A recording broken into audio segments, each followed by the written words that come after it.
offices across New Zealand, owned and operated by licensed, experienced builders who deliver high-quality projects on budget. Smith & Sons are proud to sponsor the Real Estate Business Block on Lloyd Burr Live. Listen every Friday night at 6:40 for the latest renovation trends and property insights from Smith & Sons. Find out more at smithandsons.co.nz. Sleep, exercise, eat, Small changes with big results. and advice you can rely on. Wellbeing's on Today FM.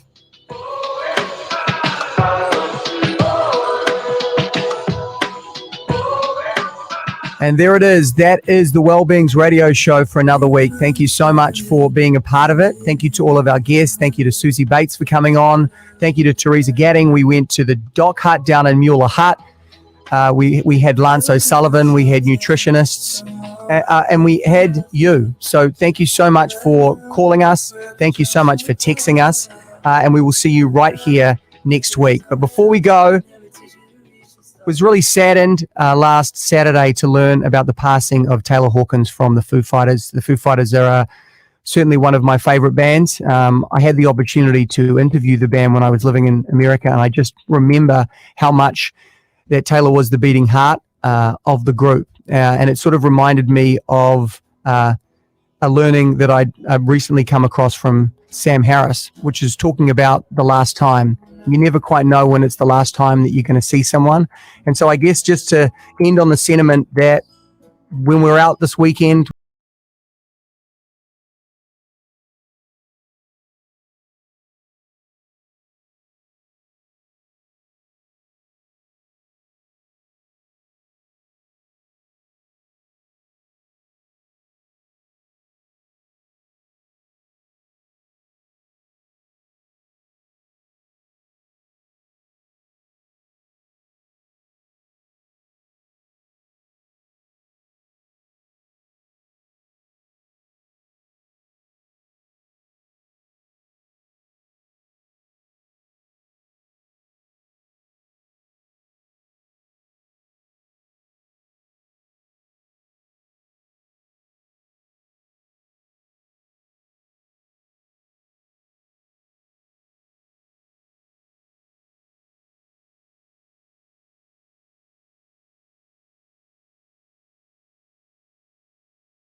On 90.2 Auckland, this is Today FM News.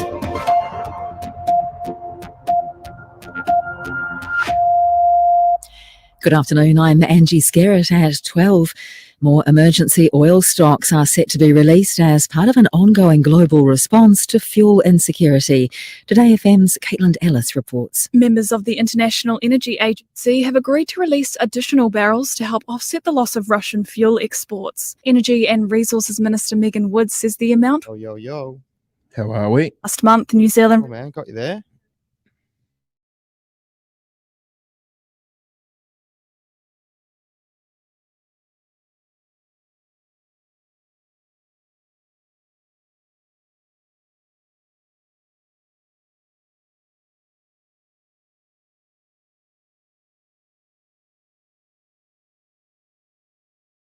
believes could identify some of these men of fighting age of being part of the Ukrainian military. A new pre-exposure COVID-19 treatment is coming to New Zealand, but it may not be for everyone. An advance purchase agreement for the two-shot medication has been approved by Pharmac. Auckland University's Dr. Mark Thomas says it will likely be restricted due to the cost. They might say we'll give it only to people who have got significantly impaired immune systems, not just any average Joe Blow. Might be one person in 1,000 or one person in 2,000 or 3,000. A warning to car buyers on road: costs should not be an afterthought. The Automobile Association wants people to be aware of the emissions of vehicle producers now the Clean Car Discount scheme is in place. However, spokesperson Terry Collins says finding out costs will soon be easier. Fortunately, there's been some changes to the fuel economy labelling. They've put out a new one, and on the internet they'll be required to put up a label. People using Department of Conservation accommodation will no longer have to be vaccinated against COVID-19. The change comes into place on Tuesday. In sport, the Black Caps are wanting to wrap up the series when they play the second of 3 one-day internationals against the Netherlands. They won the first game by 7 wickets at Mount Maunganui. The day-night encounter in Hamilton starts at 2 p.m. with coverage on the Rover app. Cricket with GJ Gardner-Holmes. Your Sweet bow, Francis. There, good to go. Back in the side against the Broncos, but are still waiting on centre Rocco Berry to recover from a mystery virus which is not COVID-related. Assistant coach Justin Morgan is happy to take their time with Berry until he is fully fit before returning him to the field. You know, he's at the recovery end of his virus. We just thought, that the best thing for Rocco and the best thing for the team would be to be putting a fully fit player in. Kickoffs at 5 p.m. NRL with Machinery House in a league of their own. I'm Angie Scarrett from the Today FM News Network, news that moves us forward.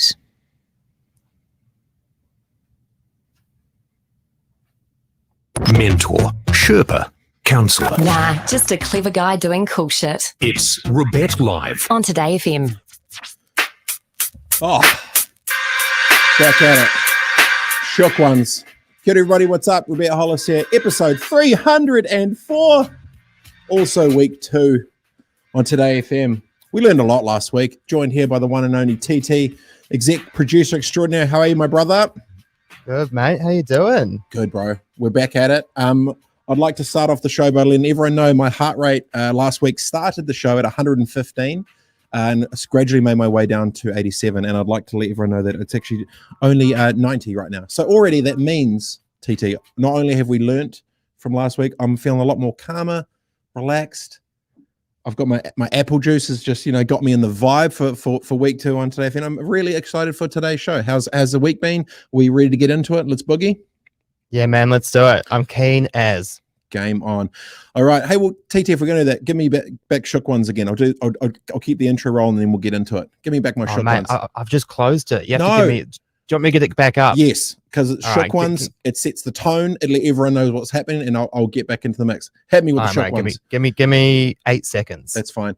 Episode 304 Robett Live. Today we've got a massive show coming up. The one and only Francis Valentine, CEO and founder of the Mindland, will be joining us. Matt Goldsworthy, young buck in the mix. We've got Business in a Minute, a way to get your business better, practically and technically, within 60 seconds. Oh, here we go. TT. Oh, here we go. There we go. $100 billers. Very excited with that. And it's going to be a great show. Really appreciate you tuning in. Time now is 12:04 in Auckland, 4:04 here in San Francisco. Streaming in live all the way around the world. Technically, we're making it happen. Tyrone is checking in online and we're doing a live little studio stream. But I mean, he says, keeping a hood. That's right. There's no reason that you can't listen to nice, awesome gangster hip hop as we talk about business in bits and pieces. So you can fade me away now, TT, before anyone says bad words and we get told off. You can text me direct, and I've got a fancy little thing here. And when you text 3920, it will pop up. And so the question for today is, but when we get into our first interview, is what was the greatest, coolest, most awesomest thing that made you smile this week? What was it? Did you see your child take its first steps? Did you get a promotion? Did wifey give you a high five and say, great job on the barbecue? Did your mates come over and you had a good time watching some footy or whatever you were doing? What was the best thing that happened? The best ones that come through, I will be able to put on. And I'd also like to start the show by apologizing because last week we were rushed on the end of it and I forgot to tell one of my homies, one of my good friends, it was his birthday. So Tim Cunliffe, happy belated birthday. I'm sorry, you're the man, and we'll get into the show. So kicking off, we right after we're going to do a sting, and then we're going to get straight into the interview with Francis Valentine, the CEO and founder of the Mind Lab. Robett Live. Oh, there we go. One of the cool things about New Zealand is we get great humans that do great things. Francis Valentine is one of those great humans. A good friend, she's a leader in innovation and emerging technologies. After a 20-year career in higher education and creative technology, Francis launched Tech Futures Lab in 2016, committed to the development of people and capability, developing a culture of innovation and responsiveness to technical advancement. Basically, her brain is really, really, really big, and she is really, really smart. So we're stoked to have her on the show. Francis has worked with over 250 different organizations from every single sector in New Zealand, loves New Zealand just as much as I do, and has got some pretty cool news out. We're really excited to be able to bring to the show today for Robett Live episode 304. Ladies and gentlemen, introducing Francis Valentine. How are you, Francis? Welcome. Kia ora, Robett. It's so good to hear from you. Always. Where are you? How's the Saturday bubbling? We know you're a very busy lady, and we appreciate your time out of your day to come and hang out with little peasants like us. But where are you, and how's the day going? I'm currently looking out across the lawn to the water in Matakana and the Taipanui Peninsula, watching pukakas eat worms in the lawn. Oh, awesome. Great. So you're not stuck in a cubicle somewhere doing things you don't want to do. That's great. You're enjoying. No. I'm enjoying still within Tamaki Makaurau, but just a little on the outside.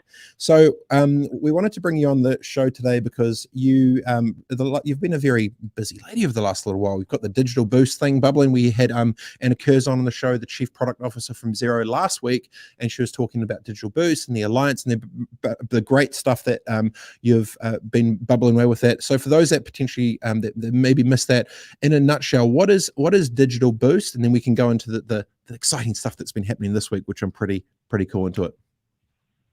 Fantastic. So digital. Oh, you there? Just dropped off. Francis, was she on 2G? TT. Your work, and how do I make sure my there we go. Work, my websites can be found. Francis, I'm not going to lie. I missed the last 10 seconds. I heard website could be found, but I'll weave it back through there. And digital boost, free resources to help a bunch of, especially SMEs, which in New Zealand is 97% of businesses in New Zealand are small businesses with staff under 20. Give me the top line once again. I'm sorry, I'm going to blame TT and punch him in the stomach after this, but go for it again. Yeah, so digitalboost.co.nz is actually a website. It's a free resource sponsored by MB, and it gives you all of the video access to resources and tells you how to digitize your business. So it's a resource. So if you're just starting your first website, or you really want to dig deep into things like search engine optimization and making your Facebook and Instagram work for you, it's the resource to go to. It's got over 500 videos to like little short 2-3 minute ones that you can go through. And then we also have live daily events. You can join in and hear from experts about how to digitize your business.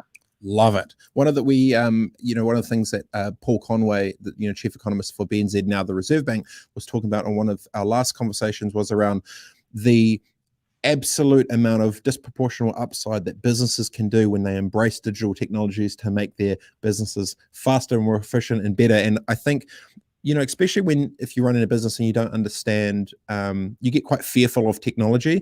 There's a platform like Digital Boost is a great place to be able to get the 101, get the skinny on actually what's bubbling away, and help get kind of those first steps to make those businesses even better. But not only have you just been doing that, Francis, I want to get into this. You've done something this week which we think is pretty cool. You've partnered with some great big companies to do even more. Would you like to tell us a little bit about what you've done this week that's going to make New Zealand business specifically even better and more stronger and more efficient coming out of COVID into the next? Sure. Actually, there's been two amazing things this week. Yesterday, I was in Waipawa in Hawke's Bay, where we launched Waipawa. It's become officially Aotearoa's most digital town. So here we have a town of like 2,000 people, and every business on the main street has websites. They've all born into e-commerce thanks to our friends at Zeald, and they're all now on Google.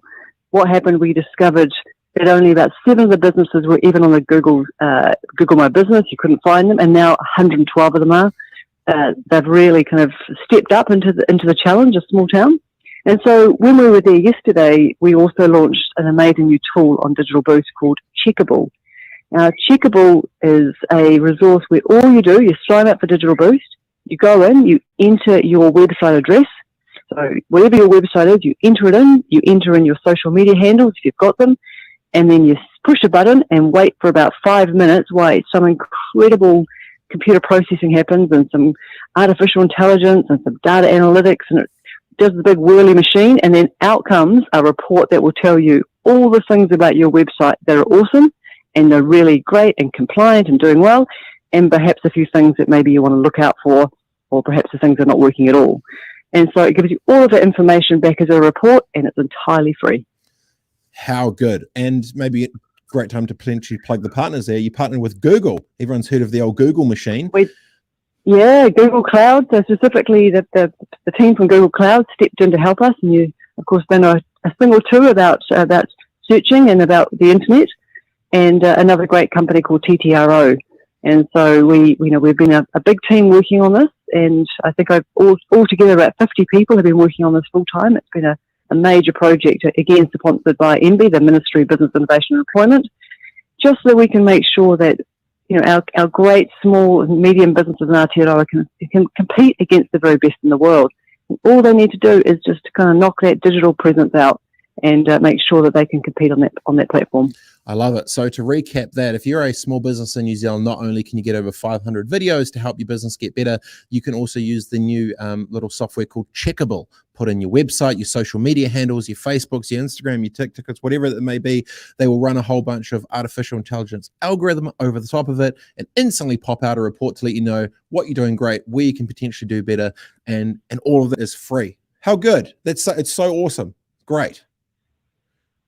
Yeah, look, it's amazing. And look, it's going to get better. Over the next 12 months, there's going to be new releases all the time. So we're going to give you more and more information about your website, the more we get know about New Zealand businesses. What gets you most excited for the future of New Zealand business in the next 2 to 3 years? If everyone listens to what's out there and everyone, gets on offense instead of defense, where does your headspace go to? What gets you the most excited? Over the last year of working on Digital Boost, we've talked to literally hundreds and hundreds of small businesses who have digitized, and a lot of them did it because of COVID. They, had no choice. They were like, okay, our customers can't walk in the front door. We have to find another way to reach them.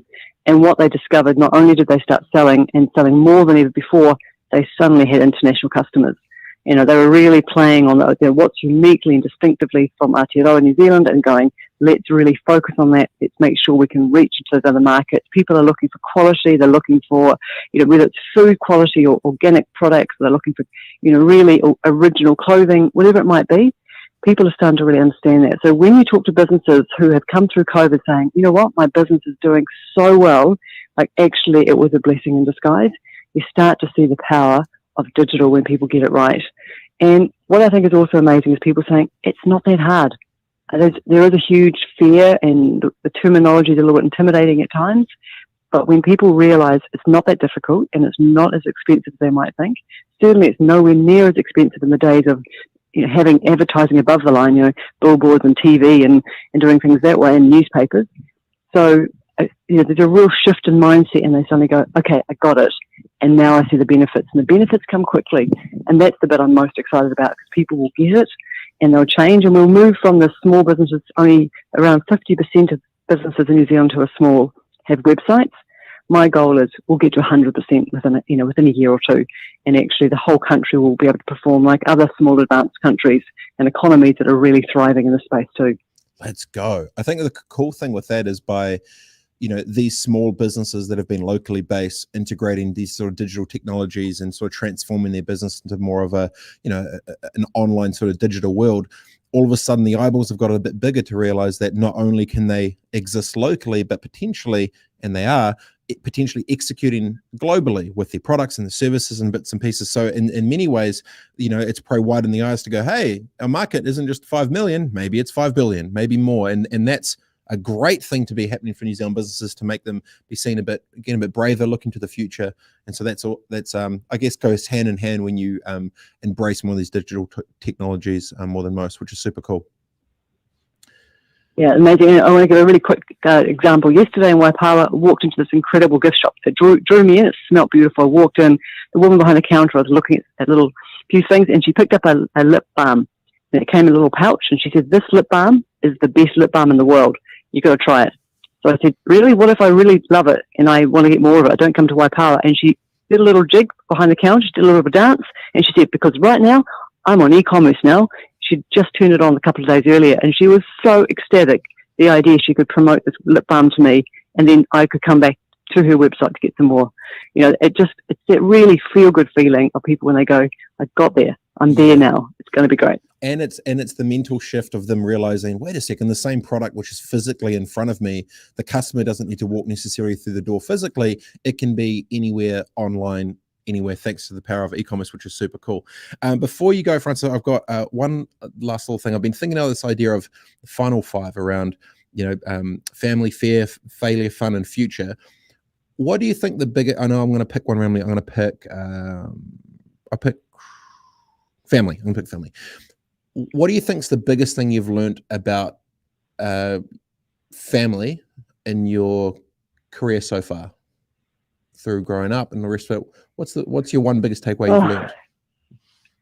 Look, I think family are the people who keep you grounded, but your kids are smarter than you. That's the thing I keep learning. They just when you think you've got it figured out, they come out with just better ideas.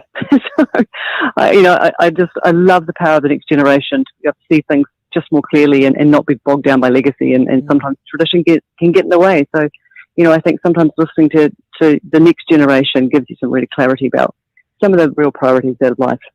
They're good reminders. Love it. I really appreciate your time, Francis, from joining us today on your lovely Saturday. I hope you enjoy nature, enjoy the rest. So for those that are watching, digitalboost.co.nz, the new product is called Checkable.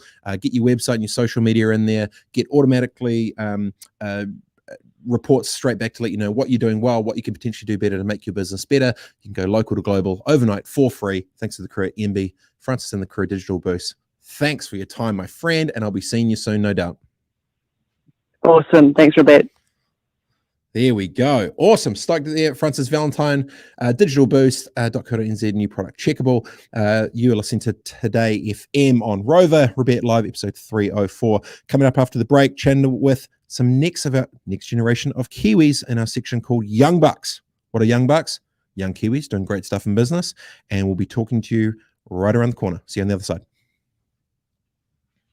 Lloyd Burr's got your drive home covered. Tribal politics.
Silicon Valley, the hub of Tips on unleashing your entrepreneurial potential. on Today FM. Is this thing on? Word. So what we get drunk. Rolling, young, wild, and free. It's the Young Bucks. What is the Young Bucks on Robett Live? The time now is 12:19 in Auckland, 4:19 in San Francisco. You're on Saturday. I'm still on Friday, which means it's almost 5 o'clock, almost time to have another apple juice. And if you're in Sydney, it's 10:20. Young Bucks. What is Young Bucks? Future leaders in New Zealand. Young Kiwis that are doing good things. Why is this important? Because they're the next ones who, in 10 years' time, they'll be giving my children jobs. That's why it's important. So we need to give them give them some props, give them the profile, give them a space to be able to talk about what they're doing. And the great thing when you got the young bucks in the mix is they're very passionate about bits and pieces. And we're extremely lucky today to have Matt Goldworthy on. He's the CEO of Youth Arts New Zealand, Aotearoa's only youth-led organisation generating equitable opportunities for rangatahi to explore creativity both as a career and as a means of self-expression. How are you, my friend? Welcome to the show, Matt. Kia ora, my bro. Kia ora, man. So good to be here. I'm doing great, thanks. How are you going? Hey, okay. I'm really excited to have you on the show. I saw your name pop up. You made it through the filters of TT to be able to get to me, to get to the show. So I'm excited we can get on here. I'll start off by saying I kind of despise and hate you, Matt, because, man, I wish you were around when I was a kid. I wish you were there when I was like, some 14, 15, 16-year-old young buck that was passionate about creativity and all the rest of it. So I've obviously given a quick top line. In a quick little nutshell, what do you do and how do you do it? Yeah, thanks, man. I mean, we get that a lot. There's a lot of people that have grown up without this sort of organisation, and I think that speaks a lot to why we are doing something that's super valuable. So yeah, a bit about Youth Arts New Zealand. As you mentioned, we're a youth-led organisation, and so moving forward, it's really exciting to be able to, beyond just myself and the rest of our awesome team, introduce young people and youth voice as being really central to our kaupapa, or that central part of our organisation. So that's super exciting. But some of the programs that we run are really focused on how do we nurture and encourage creativity within the next generation, focusing on things like equitable access to the creative arts, focusing on how do we give young people access to a creative career, how do they make that first jump or that first leap into that career. So yeah, we run a whole bunch of things. Te Kahui is our creative writing and corrections program for young inmates. We're launching a National Youth Arts Festival next year, a whole bunch of really exciting things on the horizon. It's super cool. What ages do you engage with, and what's the sort of the pipeline age sort of demo where you try and help and open their eyes when it comes to this potential futures for creativity? Where's your sweet spot? Yeah, it's a great question, and it's one that we've asked ourselves since we founded the organisation a few years ago. And where we've settled is actually that to be young is not necessarily something that can be defined by age. And I know that sounds super weird and kind of ethereal, but the reason that we've settled on that is because there are so many factors that go into what being young means. So, for example, if someone hasn't had access to an awesome education as they've been growing up, they've had other responsibilities, and they've had to, go and work instead of going to school, or they've not had access to work and they've had to do it the other way around. There's so many things that go into that, and so especially given our work with incarcerated rangatahi, we've turned that concept of what being young means on its head and gone, actually, there's so many people out there that haven't had access to a whole bunch of these support networks and services. So, we've completely reframed our definition of what it means to be young. Generally, we go with under 30. That's just the kind of really good catch-all. But we have been very, very fortunate to land in a space where we are much more fluid with our definition of what being young actually means. So I've got a good friend of mine, Ian Taylor. He's over 60, might even be in his 70s. He's young at heart, and he's probably more mentally switched on than most people my age anyway. So it's cool that you're not just defining it by that. But I was gonna ask you, Matt, if you just tune in now, Matt is the CEO of Youth Arts New Zealand, doing a bunch of cool stuff for creativity and youth. I was going to ask Matt, when you think about all of the young people that you've engaged with over the years, and you think about the biggest handbrake that's holding back Kiwi youth in New Zealand right now, what do you think it is specifically? It's a great question. I mean, there's a whole bunch of things that go into this, but I would say one of the biggest is the lack of equitable access to creative opportunities. What do you mean by that? And that can be deconstructed again. Yeah, I mean, so what I mean is when you go to school and you're taught about maths and physics and all of that awesome stuff, which is super necessary.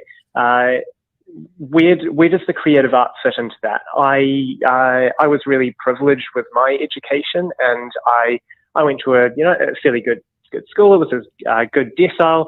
I had a good education, but even then, I wasn't actually given the opportunity to engage with the creative arts as a career.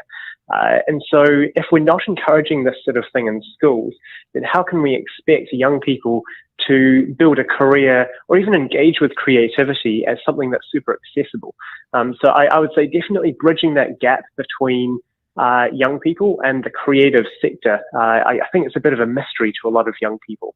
Do you feel it's a headspace shift that they need more like empowerment internally, or do you think it's more opportunity that needs to be given to them? Like, is it more of a push-pull? Do you feel that more youth need to go on the offense themselves to go get what they want? Or do you think it's more responsibility of those around them, say the older crew, right? Like I'm like pretty young to a 50-year-old, but I'm probably super old and ancient to a 20-year-old. Where do you think the tension lies? Who needs to give or take the most to make New Zealand better, in your opinion? I mean, I think it's both, but I think that if we encourage a society where, or create a society where access to these sorts of things it is actually just super easy and super simple, and regardless of your background or your circumstance, you can access these sorts of opportunities. You can go to a creative writing workshop without worrying about transport.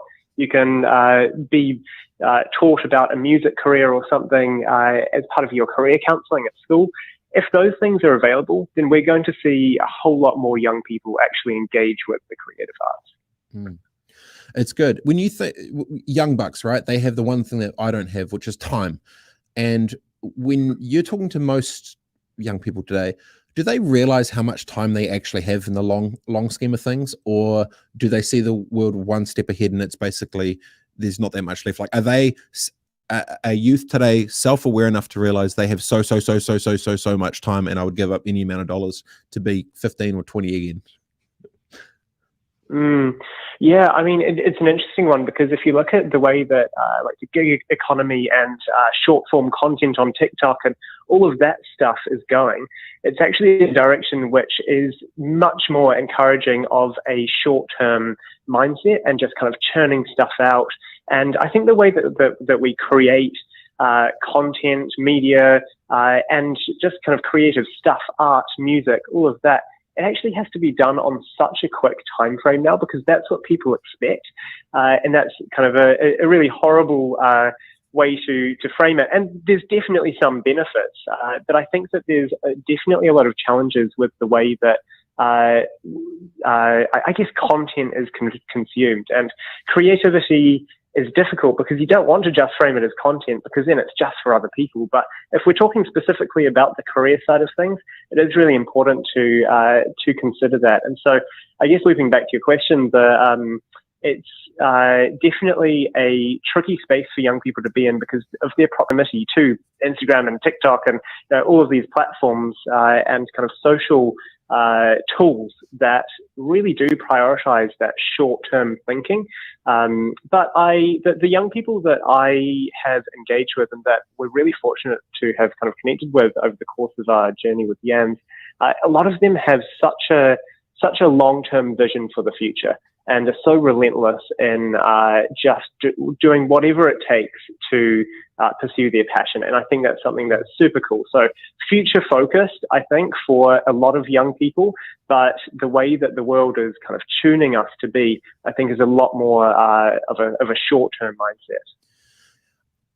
I think one of the biggest drivers on that, you're totally right there, Matt, is the danger when a whole generation gets stuck in consumption mode versus creation mode.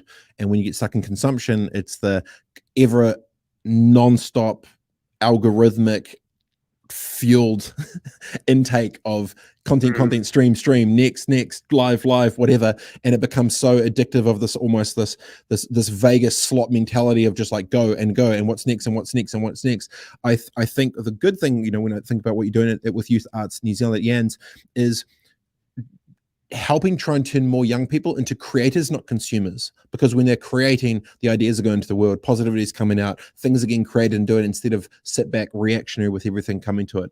If people wanting to support what you're doing, how you're doing it, where can they go to, what can they do? Yeah, awesome. I mean, we're hiring at the moment. So one of the best ways that you can support us is if you or someone that you know is interested in what we're doing. We're hiring for 2 positions. So check out our website, youtharts.co.nz. All the information is on there. Otherwise, follow us on our socials. We're on a pretty cool journey and, have some awesome projects in the pipeline. So it would be awesome to be able to share that journey with you. My man. Hey, it's awesome to hear your voice, Matt. Really stoked to see that you're on the mission, continue to do more to help in the creative sector, especially within New Zealand, to help more Kiwis create instead of consume, which is super cool. Really appreciate you joining the show. That was Matt. Absolute good man, smart man, Youth Arts CEO, very, very smart cookie, doing some good stuff. Stoked to get Matt Goldsworthy in the mix. After the headlines, we've got a section coming up called Business in a Minute. We're going to help your business get better practically and tactically in 60 seconds. If you've later on in the hour, we've also got Ask Robett. Basically, you can text me any question you would like, any question at all, business, life, bits and pieces. I can't guarantee you it will be right, but I'll try and answer it. Text me any question you've got on 3920. We're going to be doing Ask Robett later after headlines, Business in a Minute. See you in a sec. Say bulla, baby. Bulla! Or should I say bulla? Off air, bro.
Catch the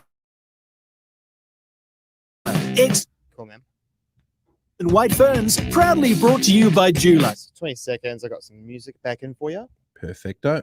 Is a Kiwi institution. Catch the cricket on Today FM and Rover. Proudly brought to you by Dulux, official partner of New Zealand Cricket.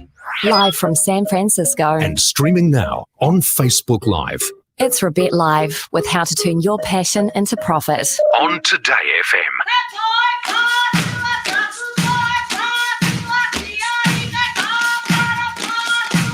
Rock and rolling. I think TT, we're jumping in Te Reo time. You're listening to Robett Live. Today FM, the time now is 12:33 in Auckland, San Francisco 4:33, 27 more minutes, and I get to have a apple juice. And in Sydney, it is 10:34. Hope your day is going well and everything's rolling on this lovely little Saturday. One of the things I've been doing this year is I'm starting to learn Te Reo. And I'm very happy about it because I started feeling guilty that I could speak more Japanese because I used to live in Japan than I can my own language. My whānau's from Ngāti East Coast Gisborne. And from Culture Flow, I've been lucky enough to connect up with Sarah Reo, who is joining us now. How are you, Sarah? Kia ora. Tēnā koe te hoa, kei te pēhea, how are things? Kei te pai, my friend. Kei te pai. I'm sorry, I'm on this journey. It's learning, it's tricky, but I really appreciate your time tuning in on a Saturday. How's the day going? And I hope all is well in your world. Ai, kei te tino pai I konei, āhua papauri ka haere mātou ki te tangihana matua moana Jackson I te rānei. So it's a little bit sad for us today, Robett, because we are actually just driving to the tangihana of Moana Jackson, who was a mentor to many of us in the legal fraternity. So yeah, I'm actually in the sunny Hawke's Bay today, And I just want to do a mihi to him, but I also want to do a mihi to you, Ehua, for your, reconnecting with the reo and the culture. And it's been an honour for us to be able to help in that way. Yeah, it's definitely been a journey. And even just today, I was just going to say, going to the tangi and stuff today, probably one of the greatest speakers I've ever, I didn't know much about him, but I got sent a YouTube video. This is only maybe a couple of months ago. Probably one of the best orators, best speakers, most well-articulated, crafted intellectual weapons of all time. He was talking about the once were warriors thing being potentially growers and stuff. And for those that aren't aware, do you want to give a quick bit of context to, I guess, a little bit of the legacy for it? Because New Zealand definitely lost an absolute legend and a weapon, and it's probably a good time to give a bit of context for those who aren't aware of the greatness that he actually did. Yeah. O tira kina kai wakarongo e me I ana kia koutou I tira nei. Ko tēnei te rā purupuroa ki a Moana Jackson. Moana was a constitutional lawyer from Aotearoa, from Tikahungunu, and his impact on New Zealand's constitutional framework has been phenomenal. He's recognised nationally and internationally, contributed to work within the United Nations, and is really representative of what we all aspire to in terms of equity and biculturalism and Aotearoa, and also overseas. He's well recognised, so it's really sad that we farewell him today, but his legacy will carry on, Robett. The conversations he started, the tricky questions around treaty partnership and what that means in 2022.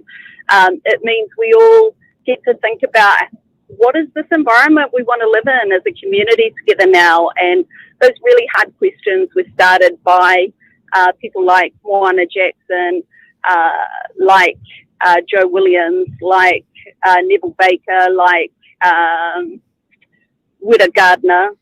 Whitta, Neville and Moana have all passed away in the same time. So their legacy will continue, I'm sure. The Guardian had just actually put out, I think yesterday as well, in the title of I'm looking at here, Moana Jackson was the most articulate, original, and forceful intellectual of his generation. And it's weird they use the word forceful, absolutely, but the way he spoke was anything but. One of the last things he was talking about is Moana Jackson's dying wish for women to speak on the marae. Obviously, you're going there, and maybe I just want to duck into this for a quick second. Is when the way I feel about culture specifically within Aotearoa is what was seen, it feels anyways, is shifted over this last 5 years, maybe a decade or so, is what was seen as a liability for many in terms of culture pushed to the side is now being integrated into commerce at the highest levels. It's getting integrated into power and leadership and government and business and community, and it's become one of the biggest point of differences in an entire ecosystem globally. How do you feel about the resurgence of not only, I guess, te reo, but the power of culture being such a differentiator for New Zealand and Māoridom to the world? Yeah, I think, me mihi tātou ki a rātou kua wehi atu. We have to really acknowledge those who started this conversation before you and I were born, Robett, and it's on their shoulders that we get to stand and actually enjoy the celebration of being fully Māori in 2022, which wasn't a possibility for them, but they made sure it was a possibility for us. So I'm deeply grateful to all of them. And the question around the Māori economy, we're also very fortunate to work with Chartered Accountants Australia, New Zealand, and they recently educated me on the fact that the Māori economy itself is worth around $50 billion. But Sir Rob McLeod, whom is also, I'm working with him on some stuff with Culture Flow, and he educated me recently that the lost opportunity for Māori employment, for underemployed, also equates to $50 billion. So in terms of our contribution to the global economy, there's lots and lots of opportunity there, and it's really about how we harness it and how we use it to create a better tomorrow for everybody. And I think that's what you're doing, bro, with the work you're doing. You're incorporating the reo and the culture into your mahi on a daily basis. And I think those who created this movement would be really proud of you. Yeah. No, I appreciate it, Sarah. One before I let you go, I'm keen to ask you this. I've asked many people that have been really smart around this sort of space. And I'm interested in, in 1840, the Treaty of Waitangi comes together and culture and community has an intersection. Now in 2022, culture, community, and there was, I guess, alignment across all of culture and community. Now with commerce, that kind of synced it all in with COVID. Do you think it's possible for a unity of purpose for the nation that gets everyone on the same page once again for something greater than itself? Do you think there is room for that conversation or opportunity in the current ecosystem? I think that I'm really inspired by our children's generation, and I think that the normality of being authentically who you are and understanding your contribution to the world as a Māori woman, as a Māori man, as a Māori human being is a conversation that is so normal for them. And I am very inspired by that. So as they understand their talent and their gifts and how that can change the world, they can't but be beautiful ambassadors of the reo and the culture. So I'm not too sure if that answers your question, Ehua, but yeah, that's what I think. I get it. Well, I'll let you get on with the day. I hope much love to you and all the whānau for today. Mona Jack was an absolute legend. I highly recommend everyone Google the YouTube video of him talking about the once were gardeners. I think it was actually done. Moana Jackson, incredible speaker, amazingly intellectual and forceful without any anger behind any of the words, which was quite nice. I really appreciate it as well, Sarah Reo joining us from Culture Flow. It's her and the crew actually going to have been helping me. I've been doing some Zoom one-to-ones, learning to get back in the mix and doing some Te Reo 101 as well. So I really appreciate your time, Sarah. Absolutely awesome. Appreciate your time. Mihi atu kia koe, hoa kia pai tōrangi ki America. Have a great day over there. Kia ora. Awesome. That was Sarah Reo from Culture Flow. Very, very cool. After the break, Business in a Minute. This is Robett Live, episode 304, Today FM, 12:42 in Auckland, 4:42 here in San Francisco. I'm 18 minutes away from an apple juice. See you on the other side. Today FM.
Energizer Vision rechargeable headlamp helps light the way to your next adventure. For your chance to win a share of $10,000, simply purchase any Energizer Lights product and head to Energizer. Cool, man. 70 seconds?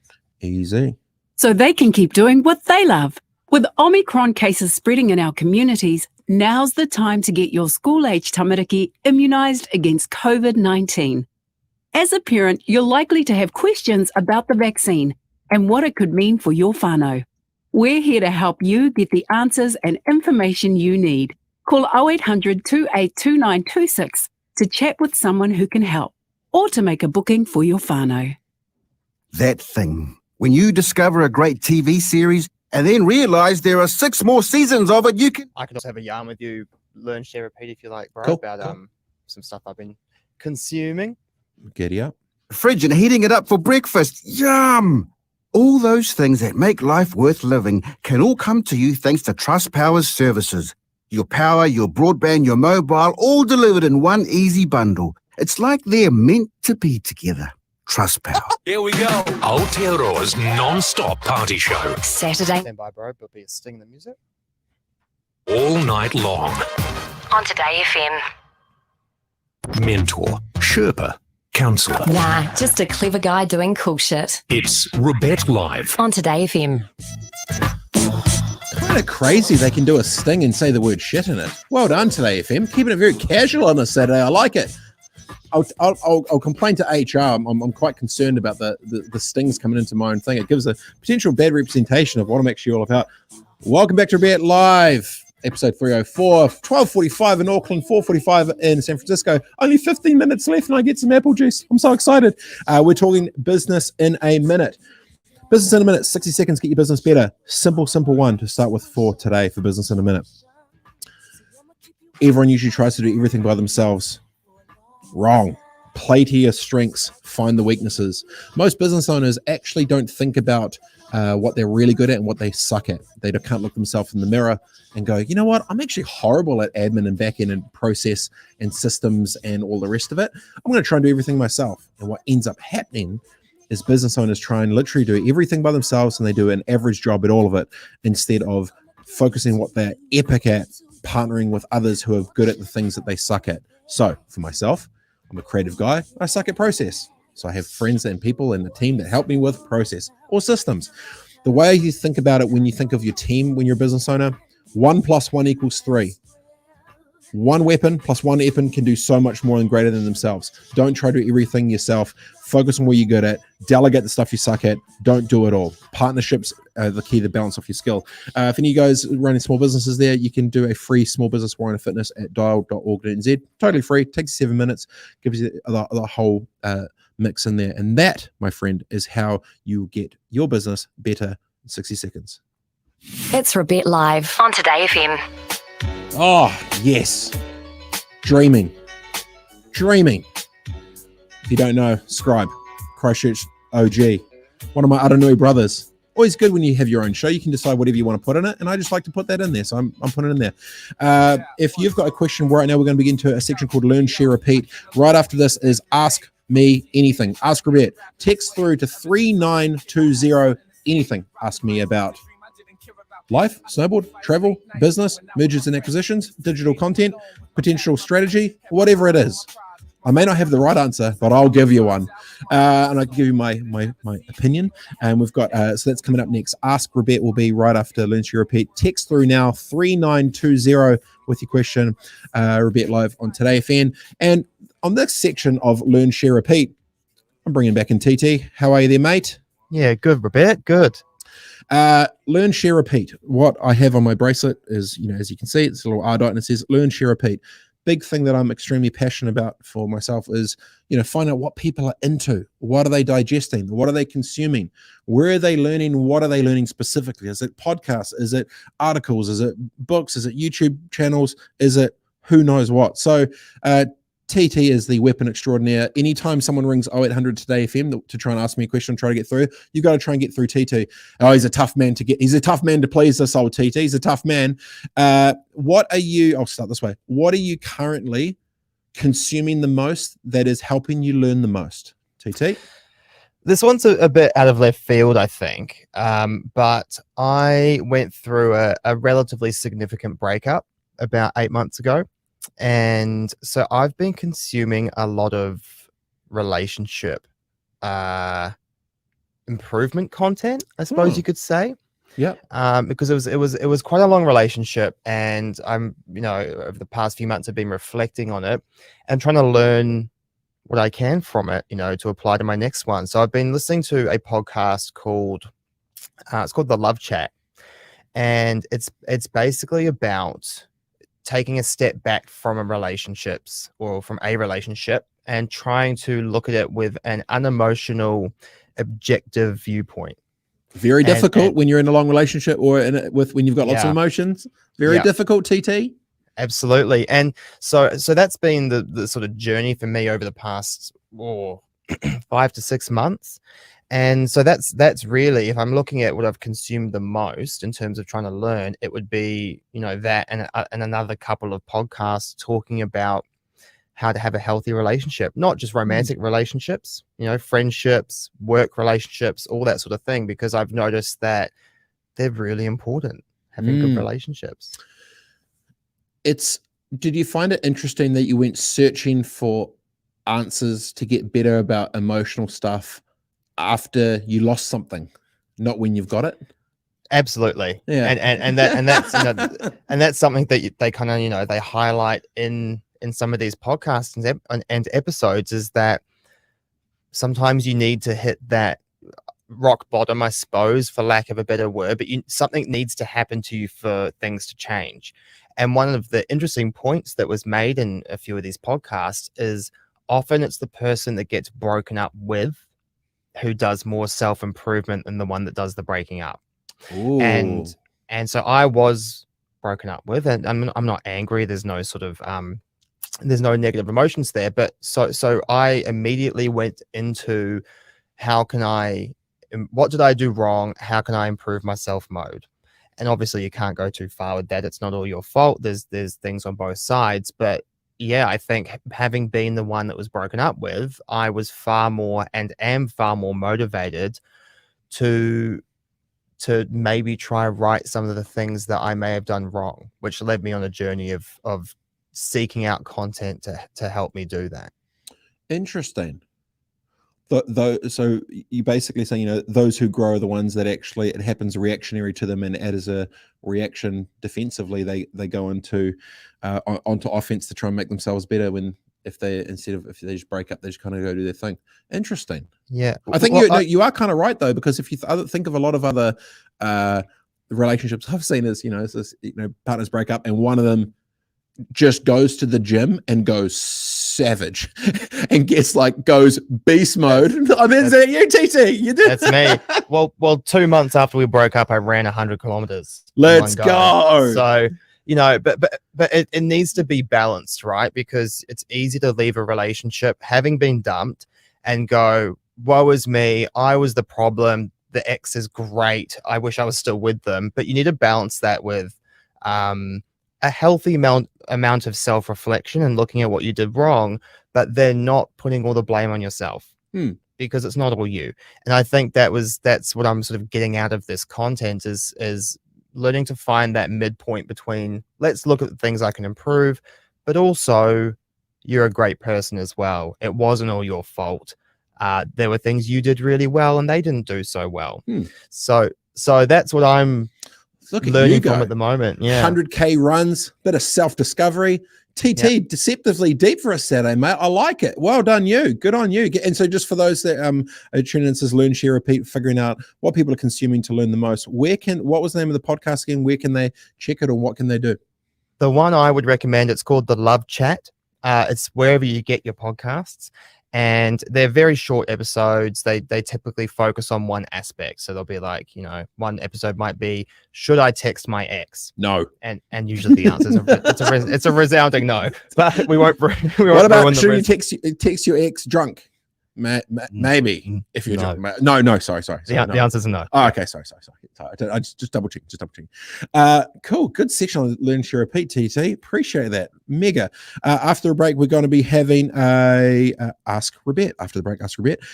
Text through now 3920. Ask me anything. You've got, I think, about 2 minutes until the break goes through. It will come through on the thing, and I can sit here and answer any of your questions. Any business questions, small business starting up, entrepreneurial stuff.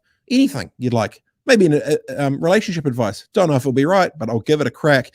Text through now 3920. This is Robett Live episode 304 on Today FM. The time now is 12:54, 4:54 in San Francisco, which means only 6 minutes until my apple juice. See you in a sec, team. Giddy up. The sunny season.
40 to 50% off at Briscoe's. In Sunday, tea season exclusions apply.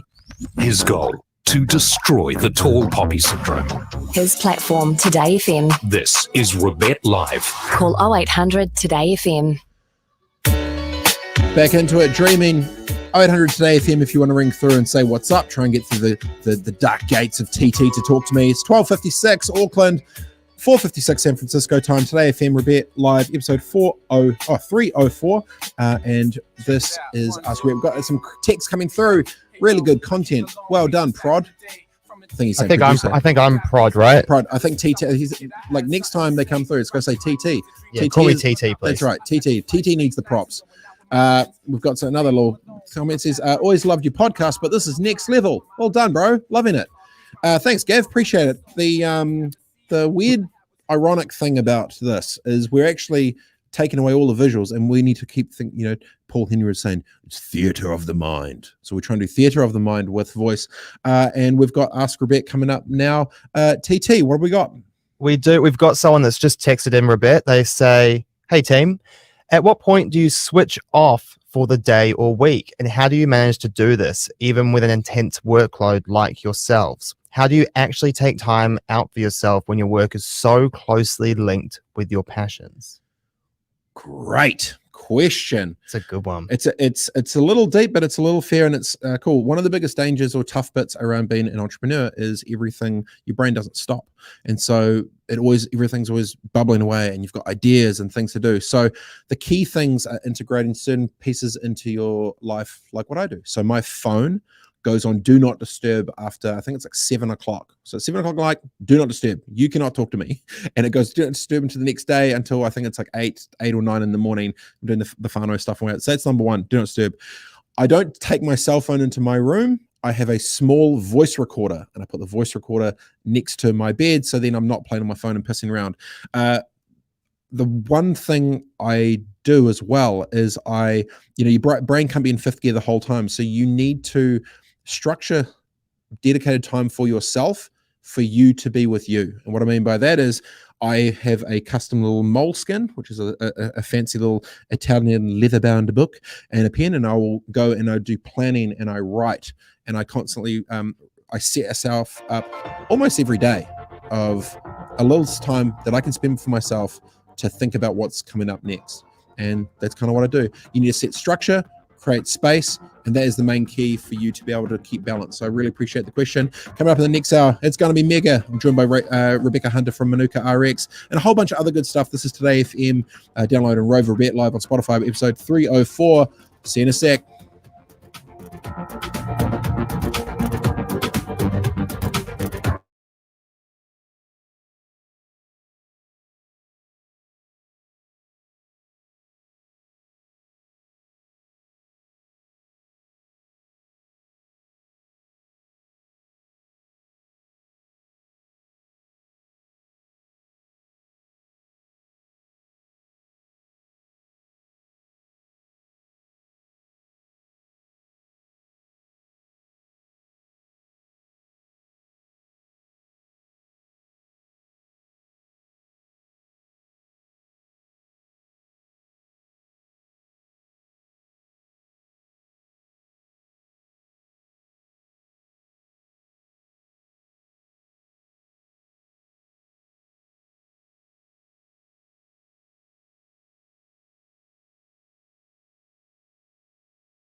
For a new pre-exposure treatment for the virus, which involves 2 shots. Auckland University's Dr. Mark Thomas says it's an important step for immunocompromised people. It puts, you could say, sort of slightly artificial antibodies into the person that will last for months, about 3 or 4. Meanwhile, there is hope the downward trend of COVID-19 community cases will continue. The country recorded more than 13,000 community cases and 764 hospitalisations yesterday. There were also 17 deaths reported. Today's numbers are set to be released shortly. Fire and Emergency are issuing their annual reminder to check household smoke alarms ahead of daylight savings.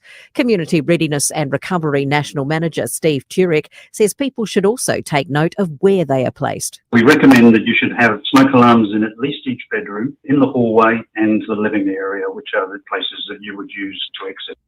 And Will Smith has resigned from the Academy after backlash over the Chris Rock slap, according to a report from Variety. In a statement, Smith said he will accept any further consequences the board deems appropriate.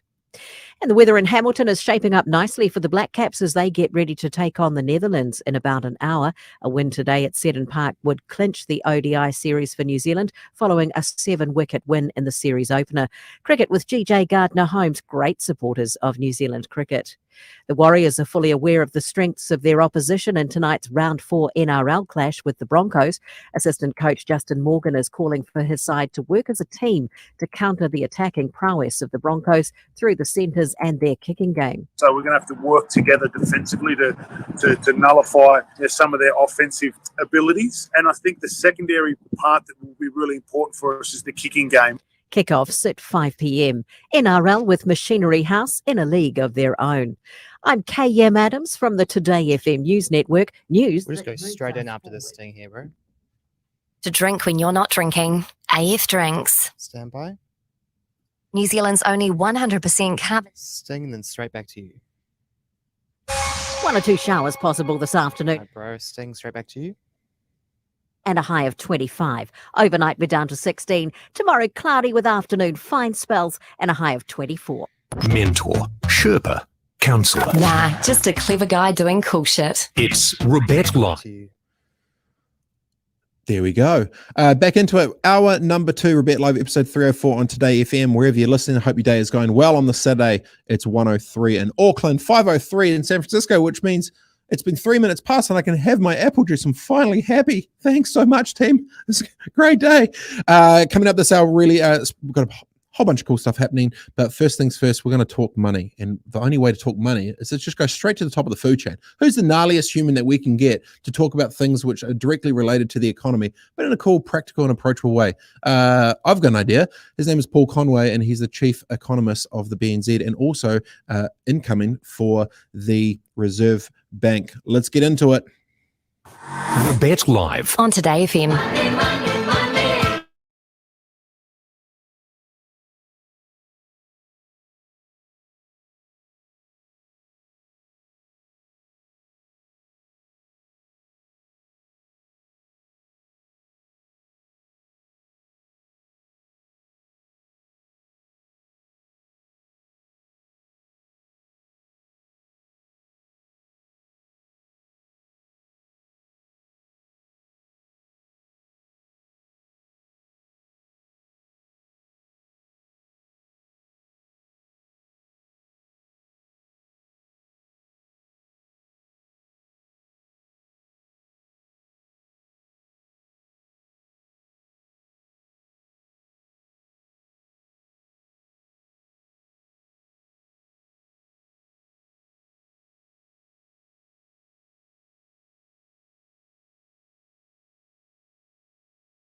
off to up into the next big phase. Have you felt any actually this next big role? Like, where's your headspace going as you take on the chief economist of the Reserve Bank? Like, where's your energy, where's your vibe, and where's your attention mostly going to be going over these next couple of weeks? Well, kind of through my COVID, I haven't been that enthusiastic about too much. But as I'm coming out of it, that excitement is starting to build again. So I've got there's a sort of central bank chief economist that I really like, a guy called Andy Haldane, was the chief economist of the Bank of England for many years. So over the holidays, as well as having a bit of a break, I'm going to sort of read up on speeches that he made. He used to make some epic speeches that sort of, real broad sort of economic stuff, always sort of bringing it back to monetary policy interest. 25 seconds, I'll do a sting, then back to you. Kind of want to bring that to it. And, I'm just, what a job, what a moment. I'm psyched, Robett, to be moving in that direction. It's awesome. My man, appreciate it. As he's a Conway's Corner, Paul Conway, chief economist of the upcoming Reserve Bank in New Zealand. Really appreciate your time. Hope the day goes well. Absolute champion. Cheers, mate. Cheers, Robett. Nice chatting. Robett Live. There we go. 1:16 in Auckland, 5:16 here in San Francisco. You're on Saturday. I'm on Friday. After the break, we get into the Tall Poppy profile. The goal of this is to profile a Kiwi business doing great stuff, good things. And we're going to be talking to Rebecca Hunter from Manuka RX right around the corner. See you in a second. Monday morning, it's back.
Bullshit. It's Robett Live. On Today FM. All I do is win, win, win, no matter what. Got money on my mind, I can never get enough. And every time I step up in the building, everybody hands goes up. And they stay. This is Tall Poppy's profile. What are you talking about? Winning, winning, winning. We want New Zealand businesses to win. I have a pretty simple saying, team. My saying here on Robett Live, and just in life in general for me, is New Zealand wins when New Zealanders win. Very keen to profile here with Tall Poppy Profile. We are talking to Rebecca Hunter from Manuka RX. They make natural skincare using East Cape Manuka oil, an essential oil that comes from steam distilling branches of Manuka trees grown in the remote East Cape. Welcome to the show, Rebecca Hunter. How are you? Hello, I'm very well, thank you. Thank you for having me on air today. The only thing I care about is I want to know, what did you shoot in your round of golf? And were you cheating? How many balls did you lose? And what's your handicap? That's all I care about. I'm not bad. I don't have a handicap yet.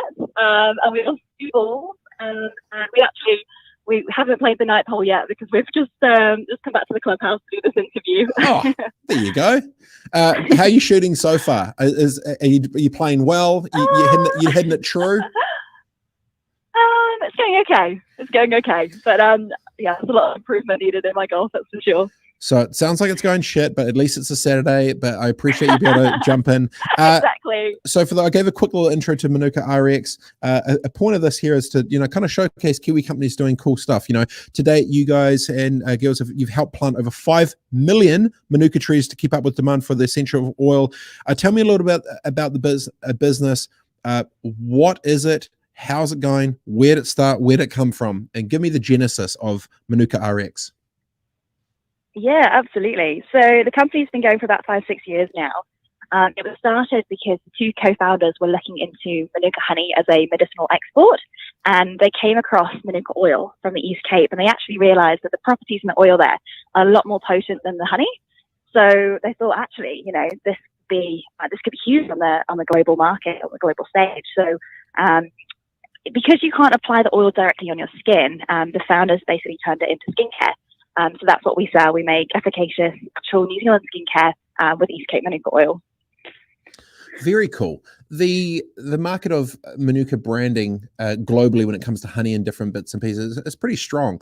Have you felt that the company, in terms of a global, need and demand or want, how well has the branding gone? The fact that it is Manuka, it is Kiwi. Like, what's the big selling point and the point of difference when people look in this globally and stuff? Like, how does it is it currently sort of standing out in the marketplace? Yeah, absolutely. I guess a problem that we have as a business is that because we take the essential oil that comes from the Manuka tree and we don't use Manuka honey, people just hear the name Manuka RX and think that we make our skincare with honey, whereas we don't. So that's a little bit of a challenge for us. But on the global stage, yeah, absolutely. I mean, New Zealand is known for its amazing flora, fauna, and I think they all sort of know about honey, especially in certain markets like the United States, America, and a lot of Asia as well. So I guess as the business grows, we're just finding areas that already know about Manuka honey and kind of going into those locations when we expand geographically. When it comes to the marketing or sort of sales strategy for this, how are you splitting up the allocations that sort of directed? Like, how's it been sold? Have you got is it mostly like wholesale and retail spot? Do you go direct to consumer yourself? Like, where's the sort of play between bricks and mortar and online and other bits and pieces? How's it currently set up at the moment, and where are you finding the best way that you're winning? Yeah, absolutely. So in terms of Manuka RX and our skincare, we actually sell direct to the consumer. So we sell on our website, manukarx.co.nz. So customers can go on there. We like the fact that we can email our customers after they purchase and tell them more about our products and stay in close contact with them, as opposed to obviously selling through a distributor or selling sort of through a store where you don't really get that one-to-one connection with the customer like we can have when we sell direct. Yeah, got you. When in terms of where you think about the expansion for the company, how does the future sort of look like? Do you see any ninja moves to try and be able to grow faster, bigger? How do you think this sort of plays out in the next 12 to 24 months to blow Manuka RX even bigger and better than what it's doing now? What's the thinking there? Yeah, I mean, well, we've been going for years. The past years we've had exponential growth. We've kind of turned into a multi-million dollar brand, which has been fantastic. And we're just going from strength to strength. I think for us, in terms of growth, there's no stopping us at the moment. I think we're just trying to find the right markets for us to expand internationally and go from there. It's such good problems. Here I was looking at doing a bit of digging and saying, the sustainable harvesting of the oil creates jobs for locals living in remote parts of New Zealand, as well as carbon positive and more lucrative farming options for local landowners. So talk to me about that. I mean, the enablement and empowerment of localized employment in sort of rural areas. It's a pretty cool story for New Zealand. Like, tell me a little bit about the local engagement in these sort of rural parts and kind of what that story and journey's been like so far. Yeah, absolutely. So Manuka RX is owned by a company called Manuka Bioscience, which has been going for the same time as Manuka RX. And as part of the business, we have a company that's based on the East Cape, and we employ locals living there. And they either have sort of land themselves that they then can use to plant Manuka and sustainably harvest it, or we can provide jobs for locals living in that area as well. So as you mentioned before, we've helped to plant 5 million Manuka trees to date. And what we're really proud of is the fact that because the oil is sort of sustainably made from just harvesting the very tops of the Manuka tree, throughout the 20 to 30 year lifespan of the plant, it can actually still sort of thrive year on year. So we're very careful with the harvesting. We take all of that plant material, we put it into a bigger distillation tank, and that gets distilled, and that creates a potent oil that then goes into our skincare. It's very, very, very cool. When you, in terms of the range so far, how many different products do you have? What's the sort of the split across everything? Is just one thing out? Like, how do you, when you're thinking about, what products you'll create and how you sort of do it? What's the range looking like so far?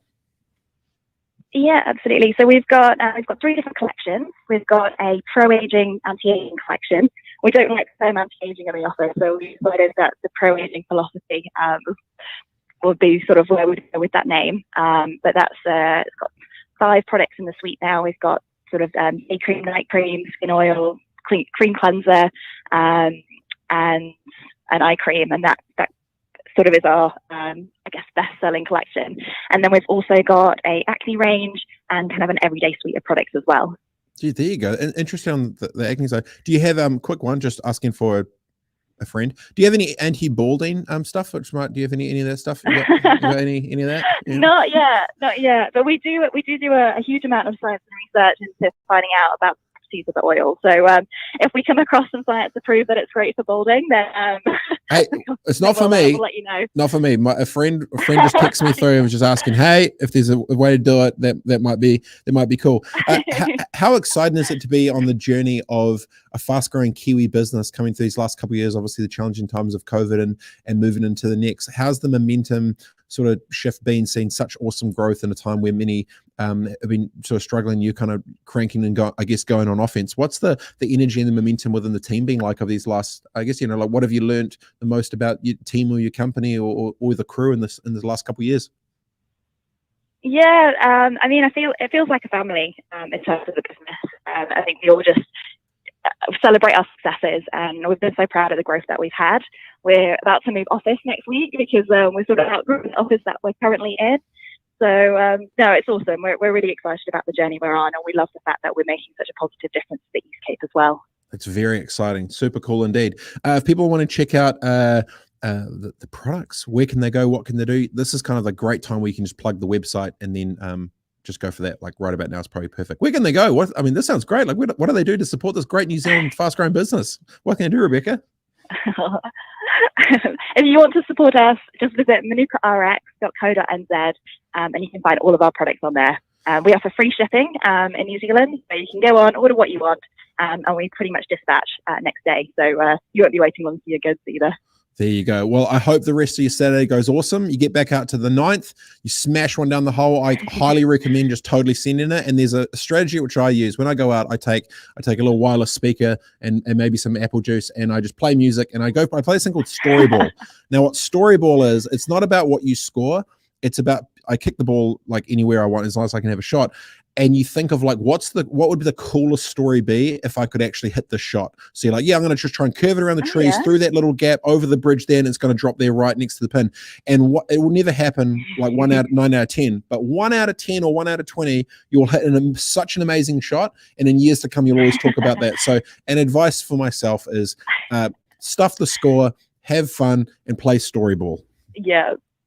Brilliant. Okay, we'll give that a go. Love your work. So much. Thanks so much for your time. That was Rebecca Hunter from manukarx.co.nz. Really cool sort of Kiwi thing. That is today's Tall Poppy profile and Kiwi businesses doing cool stuff, and it's great to see New Zealand businesses win. My thing is, when New Zealand wins, when New Zealanders win, and it's awesome to see another Kiwi company doing super great and sweet. After the break, we are going to be doing Ask Robett. I've got a couple more questions that have been bubbling through, and then my 3 cents. If you have a question that you would like to ask me, feel free to text through right about now. It is 3920. Text me, and you can ask me anything you want about anything. It's 128 in Auckland, 528 in San Francisco. See you on the other side. Hot Easter specials. Off there, mate. Free farmed pork leg or shoulder roast.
Real potential.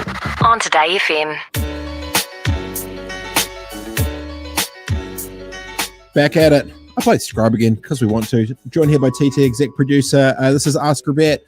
We have questions that have been sent through. We can ask them. Are you there, TT? Join the show. I am here. You're in. Let's have a look here. What do we got? All right. First one. There's a few here to get through. Amanda from Auckland. When should you call time on something? I'm assuming she means like a business or a venture or something like that. Am I being resilient by sticking it out or stupid? Depending on the timing, but most time resiliency is sort of shielded as naivety if they don't look at the hard numbers of a certain thing. Let's say you're going out and the timing's not working. One thing you need to think about is the market listening, because the market has no emotion and the market has no feeling, and the market is unemotional to you, your product, or your feelings. And if the market ain't popping with what you're providing, or the people that you'd think would want it are clearly telling you they don't want it because they are not either engaging with it at all, it might be time to listen. One of the biggest dangers that happens, though, is the stubbornness and arrogance of entrepreneurs and business owners misconstrued the market saying no for their stubbornness. We say, I'm going to fight through and it's going to be sweet. I can just keep going and going and going. The answer for this one is self-awareness, to look yourself in the mirror and saying, do you have a good product market fit? Are what you provide into the ecosystem actually relevant and wanted? And a lot of the times when the numbers are saying no, the market is saying no, that unfortunately is time where you need to either repivot, tweak, or move on. So that would be the thinking there. Just on that though, how do you know? Because we hear so many stories of entrepreneurs, successful people saying, everybody told me I couldn't do it. Everyone said no. They said, you can't do that. And then I did it, and it's almost a cliche story. How do you know when you are the visionary and other people can't see what you can see? Or like you said, when you're being stubborn and you're not listening to the market? Because you need to think about the intersection of your talent into the timing of the marketplace.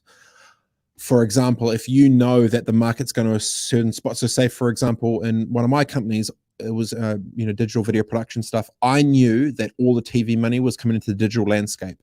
I knew that in the case of 2 to 3 years, all of the energy and money was going to come into where I was playing. So I strategically positioned myself in the spot where I knew the hockey puck was going. It's like the Richie McCaw documentary. He wasn't the fastest on the field, but he could get to where he knew the ball was going. Positioning you in the spot of where the puck is going is one of the biggest things of all time. That's timing and also then a little bit of luck. But the majority of people are usually too stubborn to really see it for what it is. But in some certain spots, when they've got it, that definitely the outliers, they go on that own little track. And I've done the same thing similar. But at the end of the day, if the market says no, then the answer is no. Because you have to. If it's not selling, you don't have the cash, so you're stuffed anyway, right? Yeah, totally. Amanda, I hope that answered your question. Next one is from Danny in Christchurch. A little bit more fun, I think. Robett, he says, Robett, what is the meaning of life? Fun. Good luck. What do you mean a little bit of fun? That's going more deceptively deep than we had potentially thought. What is the meaning of life? Obviously have fun and smiling, but I do have a thing which I use, and it's called life regrettage percentage. And what a life regrettage percentage is when I was 30 years old, I got asked at a conference, hey, remember, what's like your biggest regret? And I said, my biggest regret was I think I could have got to where I was at 30 by the time I was 27 if I didn't have as much ego and arrogance and alpha rara, alpha male bullshit in my early 20s, thinking I could do everything myself. So at the age of 30, I could have got there at 27. So I lost 3 years. So if you divide the 3 by the 10, by the 30, I would have had a life regrettage percentage at 30 years old of 10% because I wasted 3 years doing dumb shit. So I would rather that. So the way I think about it with the meaning of life for me or time is I think of what do I choose to do that brings me smiles that's not going to add to my life regrettage percentage. So the life regrettage is the overarching time, most important number for you. Yes. That's okay. What's it sitting at right now? Well, when I was 30, it was 10%. And now that I feel I've played catch up a bunch and I've probably over-indexed, especially on the personal and whānau time through COVID and stuff, I'm totally stoked. I'm at zero. It's like, life's good. I'm happy. And I choose to put my time where I want to be. You know, like I could be anywhere in the world right now, but I choose to be here with you, TT, on a Saturday doing this. Why? Because I love it. I enjoy it. You know, I've done, you know, this is episode 304. Like I genuinely feel that with my time, as soon as you're doing things by choice, your life becomes so much more enjoyable because you're choosing your time and your energy to be in those spots. So I play the game of what's the meaning of life? Smile and do good things and help. Don't be an asshole and do and have fun and enjoy it, because life is definitely short. And it's one of the things. But you know, life regretted percentage is how I play. All right, Danny, there you go. That's the meaning of life. And then we've got Doug in Wanaka. Big one here. Doug says, first off, I just want to congratulate you for your free hugs gig. Awesome thing to do. Just explain to me, I'm not aware of this, Robett. What was the free hugs gig? Basically, it was the concept of, you know, if someone's having a shitty day, if they need a hug, offer one. Pretty simple. Oh, that's nice. Yeah. That's really cool. Hey, do you need a hug? All right. Well, congratulations from me as well on that. That's very nice. Awesome thing to do and needed very much by so many. Doug goes on to say, my big bugbear at the moment is people like yourself jetting all over the world, telling others how to run their business and make more money, etc., etc. But Doug goes on, the planet is in the shit environmentally because of us stupid humans and our use and abuse attitudes of the planet. What are you going to do? I think he means you there. What are you going to do to educate people and stop the stupidity from continuing? Oh, I mean, I like the subtle jab. Appreciate that. Well crafted. I like the intent. And I also think there's some actual depth and relevance to where he's going, which is the point of when everyone talks about, you know, I actually put a post up about this, you know, everyone talks about peace, but we've still got war. Everyone talks about, you know, balance, but we're still so over-indexed on stuff. But specifically when it comes to stupid humans doing stupid things, abusing the planet with business and stuff, there's something going on our side, which I think is good. The power of the consumer is starting to choose where they allocate their capital, and the expectations of brands that they engage with is getting elevated to a point where there's almost an expectation of good that needs to be done for more than just the business. For example, what are you doing to give back? How are you making this thing more equal? They're even looking at, when you're looking at potential tech players with, say, you know, blockchain and different bits and pieces, how ethical are our goods that we're getting? Can you show us the end to end of where this is coming from? And is this ethically and morally good? So the answer for that commercially is consumers as a whole, a lot more of the majority are starting to vote with their dollar. And one of the things I probably would say is consumers as a collective have way more power than you think when they start choosing where to spend the dollar collectively. Because those businesses that they bitch about and those corporations that they give shit and all this other stuff, like, great, but unless you are directly in their line of sight, that's going to affect their bottom line, or you're going to shift the thing that they care about, which is profit and money and shareholder value, they don't care. So the great thing is now when businesses are coming along trying to do good for the planet, good for each other, good for their staff, good for the community, so much of those are happening. So the challenge is actually for CEOs to embrace more of that and do better products and services. And for the consumer would be, don't be naive to think that your dollar doesn't matter, because the collective dollar and the collective voice, once it is aligned, becomes a pretty powerful thing, which is very, very enticing and has to be listened to, because as soon as the dollar talks, things happen real quick. I'll tell you that much.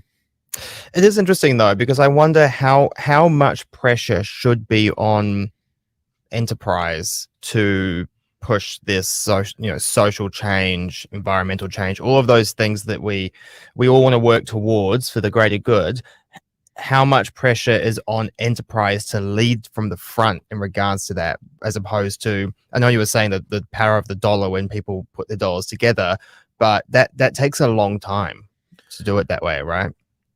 Yes and no, because in a competitive environment, when these corporates are going against each other, points of differences as simple as, you know, offsetting your carbon emissions on a flight, or, you know, changing from, you know, plastic to metal straws, or whatever these things may be. Collectively, when the business starts telling the better story that it's doing better for everyone else and not just the business, that starts becoming a really kind of key point of difference for these different companies. So in that respect, it's a bit of a no-brainer. We've got one more question in here. This wasn't on our initial list, Robett. This one's a fresh one. It's from Kirk, and I'm interested to see how you answer this one. It's going to be a bit of fun. Oh, jeez. Kirk says, "Hi team, I would like your opinion on how to get out of a relationship so I can start another one. I'm not that happy with the part. Probably shouldn't have said his name. I'm not that happy with the partner I'm with, and with all the changes in life, I think a good time is better than a long time." From Mystery Man. You said you wanted to be a community and lifestyle show, Robett. Here you go. Here's your first curveball. Well, we've talked like 80%, like business, and we're going to other stuff. But I think my brain went to when he's saying, "I would like your opinion on how to get out of a relationship so I can start another." I think that's everything that's wrong with that conversation, because the solution isn't jumping to the next thing. The solution for yourself should be, I mean, there's a podcast that I'm sure TT could probably tell you about. I wonder if Kirk was listening to that chat, and that's why you need to listen to that chat. If, in my opinion, and I mean, I'm 36, been married for 10 years. I'm starting to learn a few things. What I will say is happy wife, happy life, and you'll never win. But what I would say is when you're phrasing the question to start with by saying get out of a relationship to start another, I would just focus on you, dog. If you're not happy in your first one, I would sit down and have an adult conversation with them with what are the key things specifically that you may not be feeling good about in that relationship. Be open and transparent with it, because if it's gonna get gassed anyway, it's gonna be done. But at least maybe there's things bubbling on the other side which you may not be aware of. And I'd rather deal with the consequences of the truth than the hurtfulness of the unknown. Right? And the consequence of the truth you could be finding out by actually having that conversation. So the answer, Kurt, is not lily padding to the grass is always greener to hook up with the next. No, Kurt. No. Bad boy. It's not going to learn anything, because then you're just going to get the next one and then something's going to pop up and you're just going to lily pad again. Don't be a lily frog, dog. Stop, look yourself in the mirror, have a conversation, a tough conversation, and at least be honest with them and yourself with what's bubbling away so far. And I can almost guarantee if you had a truly honest conversation, something on the side might pop up which you may not be aware of. So I would communicate with the relationship you've got, be totally transparent. And but to answer the question is, I don't think happiness of a solution from one situation is jumping onto the next, because you're going to be bringing the baggage with you. And there. Oh man, we went Dr. Phil for a second. I thought we were talking about economy and chief economist. Next thing we know, we're trying to help Kurt stop going on a little slaycation, making bad decisions through flipping April. Jeez, Kurt. Yeah. Oh there my you go. gosh. I'll round it out with this one before the break, Robett. Sure. This is from Crystal in Auckland. No question here. Just kudos. Love your story. Love following your travels. Love learning from you, but especially love that drive to not be boxed in by boundaries. From where we came from to where we are, it just blows my mind. Good on you. Don't forget your roots, my friend. That's from Crystal. Oh, thanks, Crystal. Appreciate it. Couple of things. One is the game is changing a little bit. The boundaries. Don't be boxing by the boundaries. I was failed high school, failed maths, couldn't get into university. I'm not that smart of a cookie when it comes to the book stuff.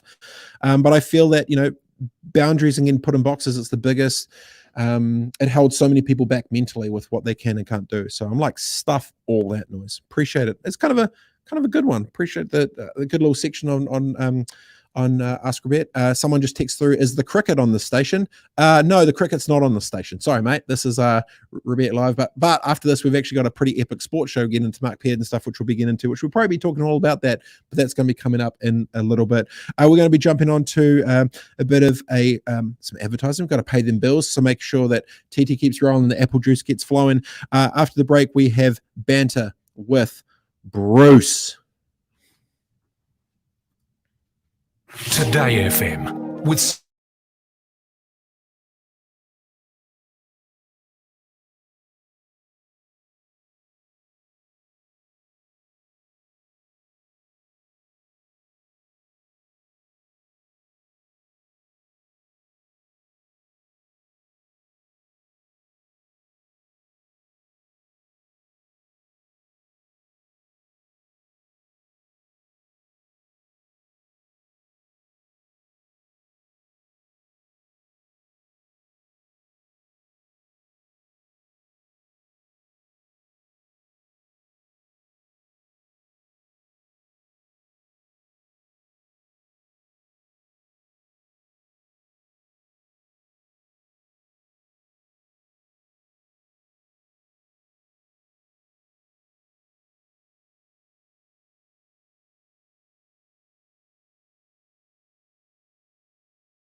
FM, mentor, Sherpa, counsellor. Nah, just a clever guy doing cool shit. It's Robett Live. On Today FM. We're going straight techno, TT. Kicking off the second now, about to finish off. 5:47 here, 1:47 in Auckland, 5:47 in San Francisco. And if you are looking for the cricket, download the Rover app and there's the Black Caps Radio. Download the Rover app, Black Caps Radio. And there's also sport. It's going to be coming up here with the bro, Mark Buckpad. Now it's time for Banter with Bruce. Who is Bruce Perelberg, the CEO of Spirit of Adventure? He's been married for 30 years. Absolute smart when it comes to corporate and community and all sorts of bits and pieces. Welcome to the show, my friend. How are you? I'm good. How are you, mate? I'm rolling. Feeling a lot more in flow today than week one. There's a lot more in flow. I'm feeling good. How's the week been? How's the body? How's the whānau? How's life? Yeah, no, whānau's good. I'm just sitting here looking over the beautiful Hauraki Gulf. It's a beautiful day here in Auckland. Well, you won't know, but I can tell you it is. And no, it's been a good week. It's been a busy week, but it's been a good week. All right. So Banter with Bruce. Each week we connect up with you. You've got good insights. We're obviously we've been homies for a while. What's been bubbling on your mind this week, my friend? Well, it's interesting. We were sort of talking about last week when we sort of talked about kind of finding your new way forward, I guess, when it's been kind of tough for everybody, right? And taking away that blame culture on yourself and that sense of failure and realizing that things are often outside your control. And so how do you pick yourself up and move forward? And of course, COVID's been a big thing for us all, right? But it's nothing you can control. It's completely out of your control. So I've sort of been moving into the space of kind of, well, how do you set your personal values? How do you set your sort of personal mantra for life? And something you can fall back on when the times get hard. Do you think what percentage of people would have a life mantra, you feel? I don't know. I mean, within our family, Amanda and I have always had one, and we've lived by it. Like, people know us by it. What is it? And it's real simple. So it's atua or God or spirituality, whatever that is for you. And then for us, so it goes sort of God, family, everything else. And it's so simple, but basically what I'm saying is that work fits into everything else. People wanting my time away from my family fits into everything else. So it really is having a higher power or something that for us, whatever spirituality is for you, right? And then, but sitting right underneath that is that we've always taken the sense of family started with Amanda and I, like we are a family, and then our kids are in addition to that, but we're going to fight for that always, and that's always going to be our priority. And we're not going to allow other things in life which can creep in and take you away from that, destroy what we've committed to each other. And it seems to have worked so far for 32 years, which has been great. That's it. My brain goes to Bruce thinking about businesses have mission statements and value statements and goals and vision, whatever. But personally, with relationships and whānau and friends and whatever, even just personally for everyone's life, I don't think they do. No, that's quite. It's interesting. Why is that a case where in business we set goals and missions, but then personally, I mean, the fact you've even got your own, mantra for yourself with atua whānau and everything else. What do you think that is? I think what happens is that life takes off really quickly. You go to university, you get your degree or whatever that is for you. I didn't get a degree. I don't think you have either. But you know what I'm trying to say. You kind of get into that apprenticeship, you get into work, then you buy your first house, you might get into a relationship, then you have kids, and then suddenly you realise you're 50. And I think for us in our family, we went, actually, no, we're going to set the rules of our life, and we're going to say these are the parameters that we're going to put around our life. And I've left jobs because of my family. And I know that sounds quite pretentious to say that. How could I afford to do that? But I kind of think, well, if you've got that attitude of looking after your family first, you will find a job if that's the case. So for us, it just became an important thing to live by, and our kids live by it as well. Like, our kids are in their 20s now, and they still have that sort of quite solid value. It's kind of followed through to them, and that people, people that we love and are close to us are actually worth a lot of our effort, if not most of it. And work helps pay for that, I guess. Yeah. Are these mantras and goals and missions and visions? Do you proactively instill those into your kids, and how have you done that? Yeah, well, when we did it, because you got young kids, right, mate? So yeah, 3 and 4, yeah. So what we used to do with our kids is, and we used to say things like, "In our family, we." So if someone was being rude to somebody, we would go to our kids, "Look, in our family, we are not rude to others." You know, or in our family, yeah. So we started to bring those sorts of values because you want your kids to have a diverse way of thinking. You want them to think about values. You want to them to start thinking about equality, because they're the ones that we're going to put into the world beyond us. So I guess that's where it started, and it sort of just became our family way. It just sort of became our mantra, and my kids have called me up on it. Like when I've had times in my life where I haven't been living to that mantra, my kids have said to me, "Hey, work's in the way, and we're missing out, and that's not the way we do things in this house. So let's have a talk about that." That what, your kids call you up on that? Hell yeah. That's awesome. So I had a business. Yeah, well, I had a business once, and it was doing well, but they weren't seeing me. I was on a plane traveling the world and doing all that sort of stuff. And I came home one day. There was a glass of wine sitting on the bench, and I was like, "Well, that's good. Who's that for?" And they said, "It's for you." And as I started drinking it, my 3 kids came out of the dark and sort of confronted me. You got an intervention. You got a commercial intervention from the whānau. It was an intervention, and they just said, "Hey, Dad, I thought our family motto was God, family, everything else. At the moment, it's everything else, family, and God. Like you're completely focused. We're not seeing you, and we're not happy about that." And they were 15, 13, and 12. Jeez. Savages, mate, in the Pilbars. Well, it is savage, but it's cool, isn't it? Don't you think? I just don't think I don't think we pause enough in life to think about what are we going to be known for. What am I going to be known for? What impact am I going to make on the world? And there's a business impact, I get that, but there needs to be a personal one as well. Absolutely epic. Well, I really appreciate that. I like the changing of the words. Bruce, I hope you have an awesome rest of the week with whānau, atua whānau, and everything else. Very cool indeed, changing the names and the words to make a difference and coming up with those personal mantras. So really appreciate your time once again. Oh, he's a smart man, old Bruce. Thanks for joining us. Absolutely awesome. Legend. Coming up after the break, what do we learn this week? And then we're going to be talking to Mark, future hype, sport, all sorts of bits and pieces. And if you are tuning in to get the radio, to get the cricket, download the Rover app, Black Caps Radio. See you after the break.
It's Robett Live with how to turn your passion into profit. On Today FM. Been a very cool show today, Robett Live. It is 1:57 in Auckland, 5:57 in San Francisco.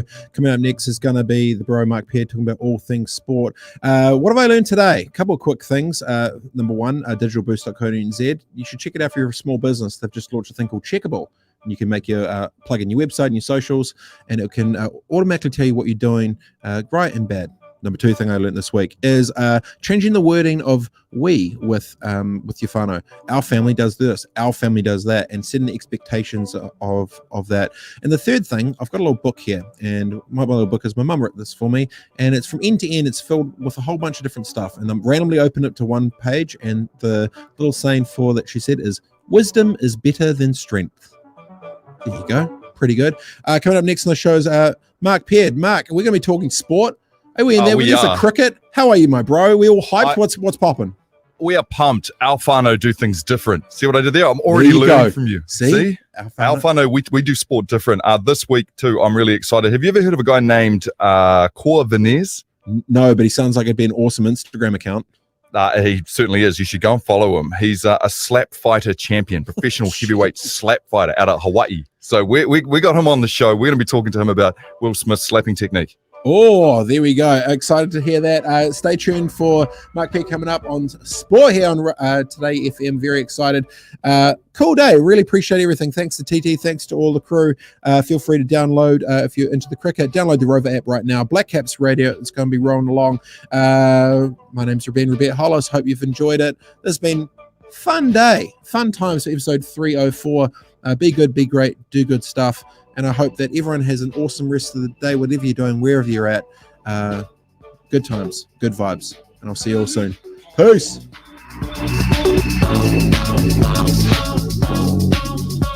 Sweet, bro. I've just got to do some shit here, but I'll give you a buzz on FaceTime in about 10 minutes.